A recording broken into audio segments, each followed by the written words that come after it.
Okay, everybody, for this next video, I am going to do a breakdown, analytic breakdown of long form 3. This is a brown belt form in the Kenpo system. Cognizant of the fact that there's differences based on lineage or how your instructor teaches it, it's important to understand not only how to do the form, but why you're doing it as such. A lot of times we'll just, listen to our instructor and do it their way, and that's okay. It's important to understand why things are done, not just following along where there could be some things that aren't necessarily the way they're typically taught and how they're supposed to be done. Okay, so I'm going to start this in this position, and I'm going to move left to right. I'm going to signify with my 3 long fingers on both sides, draw my hand out as the warrior and the scholar, and they come together and they go forth to fight. Back to back, they pull our countries together. I have no weapons, I hide my secret, I pray for forgiveness, and I start from attention, okay, not from the meditating horse stance. Remember that short 1, long 1, short 2, long 2, our dictionary forms start from the hands up position, whereas the start of our encyclopedia forms, short 3 and higher, are going to start with the hands down position. So for this first technique, destructive twins, I step in, neutral bow, not forward bow, and I hit to the nose and the solar plexus, perhaps the groin, a little step off, and I go right inward and left outward. And I'm going to use fingers to the eyes, and I punch. That punch is going to hit the ribs. Now I'm going to do my first hand isolations that are done on the 45s in Kenpo. So I'm at the 10-30 line. And this is going to show how to get rid of wrist grabs. So we're going to get on top of the wrist, find where the thumb is, break out, do a frictional pull, punch, and then nick your gi and do a back knuckle and come back to your horse. So when someone grabs your wrist and you find the weak point, okay, whether it's single or whether it's double, that is what we're doing here on these hand isolations. Not to get too complex, but if you look at how the Kenpo techniques are set up, it's very much dead, semi-alive, alive. Dead are like grab techniques. Then the next technique in your curriculum would be a semi-alive technique, if it's taught in that way, which would be a push technique. And then an alive technique, which would be like for a punch or for a kick or for like a club attack or a knife attack. Same with the forms. So we go short 1 to long 2 dictionary. Short 3 starts with dead attacks, grabs. Long 3 adds to that and does mostly dead grab attacks, but also incorporates some semi-alive, which are pushes. Okay, so if we try this again, we step in, we make our U-punch, we do our inward-outward, we do our fingers to the eyes. That's a 4-finger thrust to the eyes. And I punch. I get on top, I break out, frictional pull, punch, nick, and back knuckle, and I come back to my horse. Okay, I know some of you do attention, but this is called the 2-horse form, where the first end of the form is done on this line, and then later in the form you'll see I'm on 2 steps back, I'm on this line. So it should be a horse stance, it's a 2-horse form. Now I step in with the left foot and get the right arm on top. I do my inward-outward block, and I go fingers to the eyes. I'm at the 130 line, and I punch. I get on top, I break out, do my frictional pull, I punch, and I do my back knuckle, and I come back. Now keep in mind, everybody, that this also illustrates something important, that if we think of a circle, there's 3 things we can do to a circle. We can stay on the circle, we can reverse the circle, or we can cut it in half. So you see this, I'm on the top side of the circle. Hey, I'm going to reverse the circle, and I'm going to cut it in half. So it's showing that right off the bat with destructive twins. Now, the other thing too is if you think of destructive twins, we're not pinning the hand that grabs. And normally, we want to pin the hand that grabs. We're committing both hands to strike. And then we kind of break a rule here. The rule is take our opponent's center line, don't give ours. So we're kind of breaking that rule here, whereas in a technique like cross of death, we take our opponent's center line and then step back on an angle, and we don't allow the person to get our center line, we take theirs. So there's actually a little bit of an error in the first technique of each encyclopedia form. Let's do it one more time and I'll keep going. So we step in, we U-punch, step off, inward, outward, shot to the eyes, punch, get on top, break out, frictional pull, punch, nick, back knuckle, come to your horse. Other side, step off, inward, outward, fingers to the eyes, punch, get on top, break out, frictional pull, punch, nick and back knuckle, horse. Now check this out, we're gonna go into crashing wings. This is really, really imperative, you guys. In short form 3, we did this from the cat position, that I stepped and I did my crash. Now I'm in a situation where I'm already in my horse. And then later on in the form, we're gonna start it from the mid position.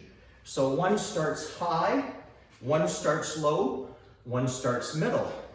So what I'm gonna do, because I'm in my horse, is go extra wide to my right and do a quick up down. We call that compacting the mass, where our hands go open and then we compact them and get tight as I use my marriage of gravity. So I step and go crash, hit the cat, reverse to the 7 line, elbow, hammer fist. When you hammer fist, remember, your hand's not this way, it has to be turned because I'm hitting to the groin. And I neutralize towards 1030, and I do a combination of 2 techniques, dominating circles and tripping arrow. So I circle my left leg, and drop the elbow, and I make my throw. And then I square to my horse stance, adjust my foot back in, do a hand isolation, down, up, down. Now, a couple really key things here, guys. The first would be if you were doing short 3 and you did this little V-step to get to this side, I'm doing the same thing in long 3, but I'm reversing it. So what I'm doing is I'm going, okay, but I'm only difference is I'm bringing the leg up. So I get my crash, I make my throw, adjust, move the foot in, and now my hand isolations are both arms. So instead of just going like this, which we basically did at the beginning, we're saying, hey, this is also a dual motion form. So they both go down, they both go up. Now notice where crashing wings are starting, from the mid position. So short 3, high. Long 3, side 1, low. Now I'm in the mid position. So I step to the left, and I get around and I go reverse, neutral, forward, neutralize to 130 in the horse. Notice the horse stance is the transition stance throughout. I circle the leg and elbow, and I make the throw, adjust to the horse, move the foot in, same hand isolation, down, up, down. Now I'm gonna wrap my arms. Now really this is a bear hug, and I'm taking their thumb and going crack, crack, and breaking their thumbs. But because it's dual motion, we're gonna show the same time. So we strike, get the arms off us, and we move our right foot to our left foot. When we transition to parting wings, our right hand is on top of our left, okay? I drop back with the right foot, and I part. Now, this is important. Don't hit the same area. I'm gonna go middle, high, low. Okay, then we're gonna do what's called a back to front switch. Although, with my black belts, I like to call it a front to back switch. I find it's easier for them to remember, because I go front to back, and I go middle on the hand sword, middle, or high rather, on the throat shot, and I get my dragon's head, which is the middle knuckle. This arm is gonna track, boom. So I'm gonna go right into glancing spear. So I track, show my transitory cat, establish my base, reverse bow, hit them with the elbow, and I glance and spear. Notice that was a frictional push. Whereas earlier in the form, I did a frictional pull. So we got a frictional push, we got a frictional pull. So if I go back, I was here, so I would track, show the transitory cat, reverse, horse, glance spear, track, establish your base, reverse, elbow, glance spear, and step back to your horse stance. Now notice, this is the second of the two horse form, because the first section, we were in a horse up here.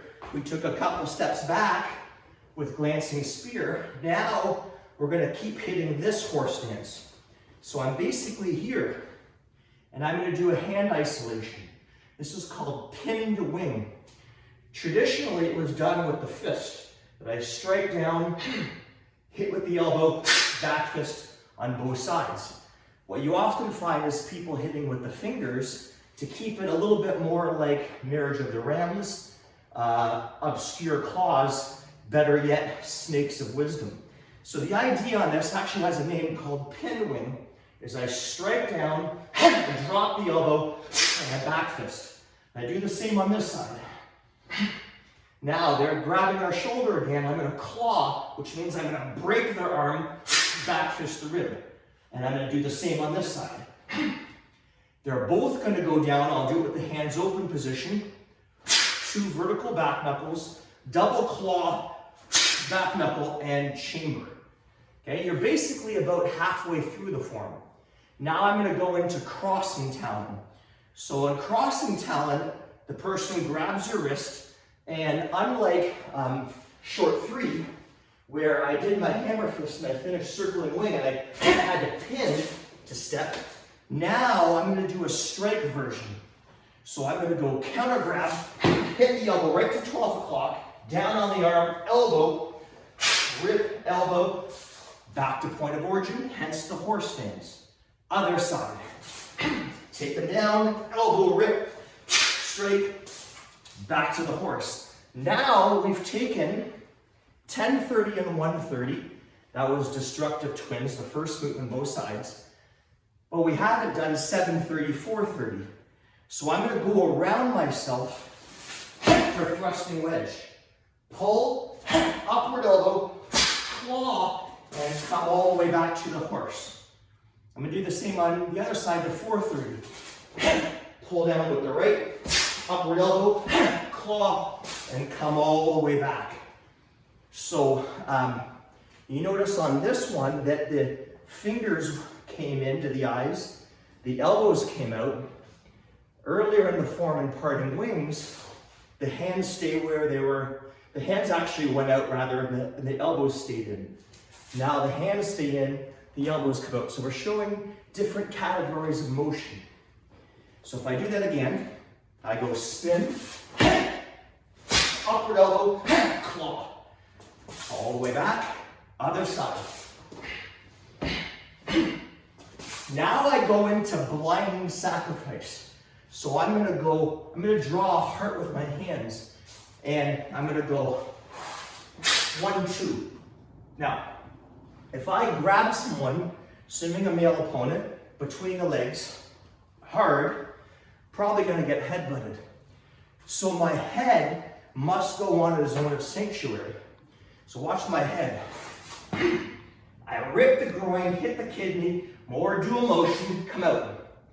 I attack the eyes, fingers to the thumb. I push the arms down, and I do 2 twin back knuckles. Now in reality, I want to grab the head and hit with the forearm. Similar to in long 2, when I punch and I went, do that forearm smash. But because we're showing dual motion, after the twin back knuckles, I would do 2 forearm smashes, right hand on top because my right side is taking over, knee scrape stomp, back to the horse. Same thing at 130. But notice my left hand was on top, and I'm here. And now I go into wings of silk. So there's a more practical way of doing this, and there's the more common way. So the more practical way is I want to push on the hip and stomp, then rip and break. But what you often find is the kind of moving like a monkey. So you get this effect. And although it's quicker, in reality, if I did that and didn't do it fast enough, I'm off balance. So with Jiu-Jitsu training, that's a great way to off balance them even more and take them possibly to the ground. But I do my wings of silk, get my break, come all the way back, other side, get the break, 2 punches for repeated devastation, show marriage of gravity on the crash, straighten up back headbutt. Get your weight transfer in. Notice I went right to the rear bow. Now the ending of the form. Step forward left, grab left, and I go from this position to the backward elbow. I do a back to front switch, and this is the traditional way it's done. I grab right, pin right, but notice I was like 1 step over. I was 1 step over because if I start the form, technically I should be a step over here when I finish it. But what happened is people went, it's more visually stimulating, especially for a tournament, to start and finish where you ended. So what many do, including myself, is we go forward, left, come back to here. Now I'm 1 step over. Forward, right, grab right, backward elbow, come back, open that right hand, pull to your hip. And I'm on my right hip, my left arm is on top, back fist punch for Desperate Falcons. Draw the hand out, left arm underneath, back fist punch, and we're finished. Let me do that sequence again. And keep in mind, everybody, that Desperate Falcons is really just like Glancing Spear, because in Glancing Spear, I pinned and I stepped back. Now what I'm doing is I'm pinning and stepping forward. And the rule in Kenpo is neutral bow when you use your front hand, forward bow when you use your back hand, if you use both, neutral or forward. The reason in long 3 we do neutral for just Desperate Falcons, and the technique for that matter, is because we're pulling the opponent in. So we don't need to do the forward bow. So if I back up so you can catch it all, I open the right, pull, back fist punch, draw it out, left underneath to your left hip, back fist punch, hit your horse stance. So in long 3, we finished moving up with the left foot to the horse. If I did short 3, I would step up with the right to hit the horse. We got all these nice links and parallels. So the ending one more time would be, I go forward, left, grab left, come all the way back, forward, right, grab right, come all the way back, open the right hand, pull, back fist punch, pull, back fist punch, and look where we're at, you guys. Trying to keep this on camera.